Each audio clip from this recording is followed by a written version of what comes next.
Welcome to the Fleet Geeks Podcast.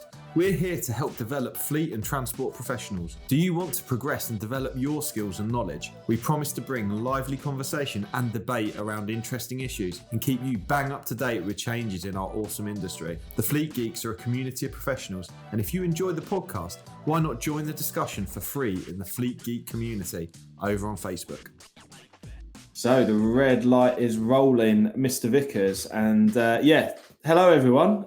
Welcome to the most recent Fleet Geeks podcast. We're a geek down, sadly. Jamie can't be with us today, which is a shame. But he's busy preparing one of our waste and recycling companies for their Falls Bronze and then their Falls Silver as well. So he's busy doing that. So he's otherwise unable to record. So it's just me and Mr. Vickers, the training guy. How are we doing? You can't keep somebody away from a Falls audit, can you? I couldn't think of anything. I would rather be doing than a Falls audit. So, but we miss him. We miss the Jamester. So it's not the same without him, is it at all? But nonetheless, it's very rare that we get to have three of us together. But that's one of the good reasons for having three of us, because it means that we can continue to offer fantastic content. Regardless of our other business commitments, which can be a bit of a challenge. I've realised that my new office here is quite a squeaky chair. I might need a bit of WD-40. I'm not sure if it's that or my backside's getting bigger. Squeaky bum time, yeah. But I do think, I must say, I think the office is looking, it's looking very good, mate. Looking very good. Well manicured, mate. And I quite like that you've got birds, mate, in the background as well. Yeah, I'm in the home office today. The other half, she permanently works from home, so I'm interloping today, but off tomorrow down to I'm not quite sure whether I'm going to Maidenhead or Slough, or whether indeed there is much of a difference between the two of them. But in actual fact, I think they're different sides of London. I'm pretty sure. I hope not. Yeah, where I'm actually going is actually opposite Eton College, so. So be rubbing shoulders with the toffs. What? Well, let's hope you don't go to the wrong place, because otherwise that'll be an Eton mess. Eton, oh dear, yeah, yes, yeah. Those of us from a different generation, of course, will remember the brilliant jam with Eton rifles. I think I probably won't be nothing to do with Eton rifles. It'll be Eton trifles, but. There we go. Look, Google it if you're not sure. I've got no idea what you're talking about. Great band from the 80s. Anyway. So the 28-day rule, that's the podcast today. It's taken us 2.5 minutes to actually get there or even talk about it. So hopefully people enjoy the banter. Mate, so the 28-day rule, what is it? Because we're hearing a bit of scaremongering coming out of some of the industry voices. In particular, the RHA and Backhouse Jones. So I've seen a lot of ads out there talking about drivers and making sure they've got 28 days worth of records and that kind of thing. What's your take on it all, mate? Yeah, this one's really been intriguing me for a little while now, and it's one of those things that sort of I got a bit of a bee in my bonnet about it, because so let's just wind it back slightly to let the listeners know what we're talking about. So EC 561 2006, which is the driver's hours rules as we know them, as always there has been a requirement in those rules that we keep full and complete records for the day that we are driving and the previous 28 calendar days, so that if we're stopped anywhere in Europe, we can account for our whereabouts or our workings over the last 28 days. I understand, everybody I think will understand the implications of drivers driving tired, where they may not have had proper weekly rest and all the rest of it. So, but in the UK, it's always been an understanding in the UK that the DVSA didn't really enforce it. You might think, well, hang on a minute, what's the point of having a rule if you don't enforce it? And I think in the past, DVSA officers have been happy, as much as a DVSA officer could be happy, if people could prove that they've had sufficient weekly rest from their last weekly rest. So that they've had a weekly rest. They're not sort of been driving or not been driving for the last 4 weeks without any breaks. So we understand that. I think there's not an issue with that. Then I think what happened was that the EU, the powers that be within the EU, kind of wanted to bring the UK into line with the rest of Europe and start enforcing this. And so therefore we saw it was during the mobility package. Everybody remembers the mobility package coming in 2020, which was kind of like it wasn't a rewrite of the EU driver's hours rules. It was like an amendment to them, amongst other things. It's bought in van operator licensing and that kind of stuff. But that kind of reinforced that 28-day rule. Nobody took much notice of it at the time because it was like during the middle of the pandemic and what have you. But when we started hearing from the trade association, or that one in particular, that horror stories about the DVSA, you're going to go to prison, drivers, if you haven't got 28 days worth of records to show at the roadside, and the DVSA are going to start enforcing this, and you better pack an overnight bag because you'll be spending some time at Her Majesty's pleasure. So it's intrigued me because that has raised the scepter. That has raised the scepter of. I just think of a rap artist when you say scepter. Yeah, you're not quite. You're not. I mean, not my era really, that one, but yeah, whatever. We've got this notion now of people trying to comply, or operators trying to comply. And I spoke to a very, very big compliant guy who's a compliance manager for a very big supermarket. I'm not going to mention any names. And he said, what I tell my drivers is if they've got gaps in their records where they may have been sick or may have been on holiday, to fill in a analog chart for every day. And I'm thinking, well, where are we going as an industry where we're asking drivers to fill in a chart that disappeared, effectively disappeared 15 or so years ago? What are we achieving there? What's happening? So I started looking into this and what's going on, trying to get an answer from the DVSA and the industry in particular. And I think I've come to a couple of conclusions, Pete, if I may express those conclusions to our good listeners. Yeah, no, I'm ready with bated breath, Mike. Bated breath. So, and this is, folks, this is reading between the lines. Nobody. People, we talk about law and we talk about test cases. Well, we don't really get that in our industry so much, particularly with fairly minor things like this. If you are stopped by the DVSA and you can't produce those records, if you look at the latest iteration of the enforcement sanctions policy, it says it's a £50 fixed penalty notice for the driver. So it's not, at the end of the day, it's not the greatest crime in the world, is it? So, and people are likely, if this happens, people are likely just to pay the 50 quid and move on. Against the operator, there is no further. There is no action for the operator. There is not a causing or permitting thing going on here, but there will be follow-up action. So, according to the enforcement sanctions policy. So,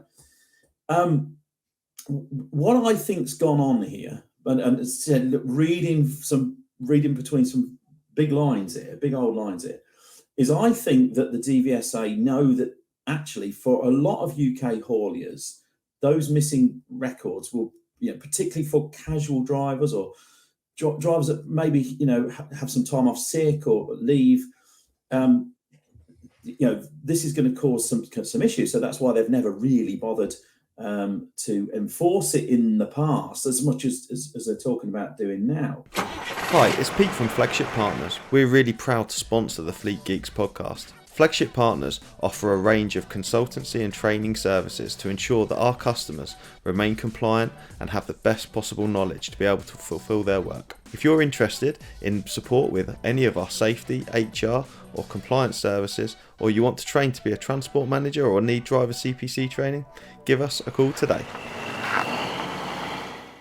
And I think that's kind of that suits them. I think they're quite happy with that, but they're being lent upon by the Department for Transport, who are saying, look, guys, we've got to start enforcing this.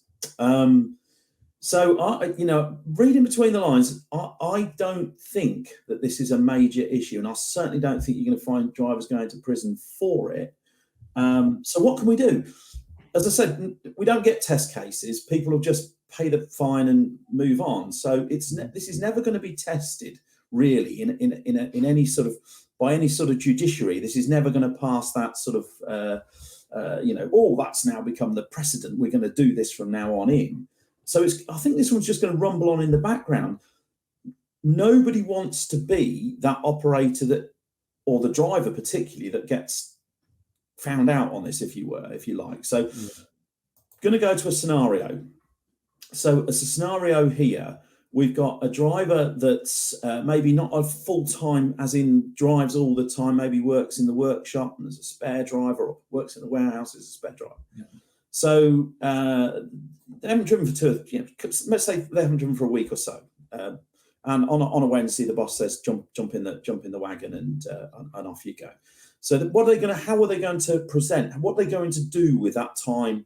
That, if they get stopped at the side of the road, they haven't got 28 days records with them, because that's the first time they've been in a lorry for a couple of weeks, maybe. So what are they going to do? And really, going back to the guy from the supermarket, is actually quite right. They have two opportunities. One is, three really. One is to do a digital manual entry. That's a lot of digital manual entries to do. You're going to have to have patience of a saint and pressing lots of buttons.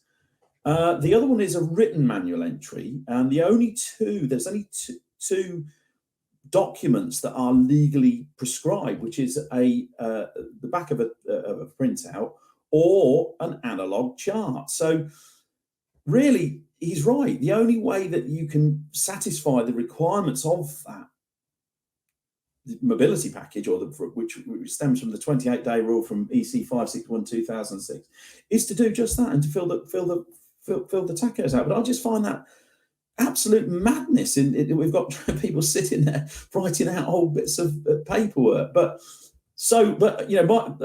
say nobody wants to be the first operator or the first driver to test this. But I just don't believe that that's what the DVSA really want us to do. Having said that, one thing we must ensure our drivers are doing, and that is manual entries, digital manual entries. So if they haven't driven since Friday, or they had maybe the middle part of last week off, then there is no reason on this earth why they wouldn't do a digital manual entry on a Monday morning to account for that period of time. So I think my first, I know I'm rambling on a bit now, but the first takeaway from that, for me personally, would be to ensure that drivers can do digital manual entries. Because I think at the side of the road, the DVSA's patience will be tested, where the driver says, it gets challenged, right, drive, where's your records? You've got some records, but you've got some missing. Well, I was off sick, or I was on holiday last week, or what. I think the challenge will be then, the DVSA say, well, what about the manual entries? And the driver's going to turn around and say, I don't know how to do manual entries, or I've never been shown, or they're too much trouble, I cut them up. So that's where, if you look back at the enforcement sanctions policy, it says against the operator, follow-up inquiries. So that's where I think you might see the DVSA taking interest and saying, Mr. Operator, Mrs. Operator, why do your drivers don't know how to do manual entries? So I know that was a bit of a monologue, but it's just one I'd be really interested to get people's opinions on this, because definitely. And I think we put this out there to hear of case studies, don't we? We want to hear from people. I've got one particular from an operator before I dealt with them, who had 200 points against them on their OCRS for failing to produce records, which was due to a driver holiday. But the driver, since I started there, the driver is no longer with them, and no one remembers what actually happened and what was said. So I don't really know the story behind the incident and why there's 200 points negative on the OCRS, or why there was 200 points negative on the OCRS. It's actually past the 3-year period now, so it's actually no longer relevant anyway. But with certainly one of the operators, and I found that quite interesting to see what that was and what had occurred. But there you go. There you go. I think there must be a potential for failing to record on the tacho, and therefore that creates negative points on the OCRS. But at the same time, drivers have got to do their manual entries, and we've got to make sure we're training drivers to do their manual entries is the key thing. I think the big challenge is occasional drivers who do a lot of other office work and only will drive once in a blue moon, so to speak, and what the right protocol is for those guys, I think is certainly the tricky thing, because it's one thing. I think that the issue is it's one thing that as transport managers, whether we're on RHA software or Tacho Master, we can go in and we can put manual records onto the Tacho software, but it is another thing for them to carry that with them, isn't it? Yeah, I mean, the DVSA were, in their response to me, that's an interesting point, that, Pete, because last week I spoke to another large fleet manager who had gone to this trouble of installing the tachograph analysis software on the guys and girls' mobile phones so that they could produce that at the roadside. Now, the DVSA were very explicit to me in saying, and I think a lot of people understand this, that the only records that will be acknowledged at the side of the road, there is, you can write it on a Rottweiler's face. You can get an aeroplane to do a message in the sky. They're not interested in that. The only three acceptable forms of record keeping are a digital manual entry on the machine, a written manual entry on a tachograph roll, and a written manual entry on an analog tachograph. So by letters of attestation are no longer accepted. That's been the case for a little while now. But producing a printout from Tacho Master or something like that is not gonna cut the mustard with them. Interesting. I'll just read out this little sentence that the DVSA sent to me in the response is, and I quote. I'm not even paraphrasing. I'm just quoting this directly. DVSA's decision was to initially provide drivers and operators with advice rather than taking enforcement action, to allow the industry to become accustomed to the change and to put systems in place to ensure compliance, with the view that we would start enforcing these regulations in the future. However, we have always been clear when advising drivers that if travelling to the EU, they should be keeping full records in line with Article 6, paragraph 5. So, it kind of sitting, just reading between the lines, I just kind of think that they are sitting on the fence a little bit with this, and they're not really being, as clear as maybe they could be. And I think if you look at there's some stuff that Backhouse Jones have been putting out over the last couple of weeks, and I think they've kind of, come in from that angle as well. They want the DVSA to be a little clearer with what they actually want. Yeah, fantastic, mate. Fantastic. I think hopefully people have found that really useful. If if you do struggle and need manual entry training for your drivers, then that is something that us geeks over here at Flagship are able to help support your company with. It is tricky for those who don't use tachographs. Not easy. But nonetheless, do get in touch. Let us hear your stories from how you're managing. How are you managing this 28-day rule? What is it you're doing? And have you got any incidents or any further guidance that you're able to share? And we're more than happy to do a follow-up podcast or another video as such too, aren't we? Absolutely, and we'll only know when we know. So it's at the moment we're sort of in the dark a little bit guessing. But get those manual entries. That's the key to that, is get those drivers doing those manual entries, and then I don't think they've got the DVSA can't complain. We're doing what we're supposed to be doing. Yeah, absolutely, brilliant. Thank you, Mike. Thank you everyone for listening. I hope you've enjoyed it. If you have, please do share it with your friends, and make sure you subscribe to get further episodes. Thank you very much. Next one. Thank you. Bye-bye. I hope you enjoyed today's episode. If you did, please share with your friends and colleagues too. Join us for free on Facebook with the Fleet Geeks community for transport and fleet managers. Fleet Geeks offers ongoing professional development, networking and mentoring too. So get in touch with me, Pete Rushmer, on any social media platform to find out more.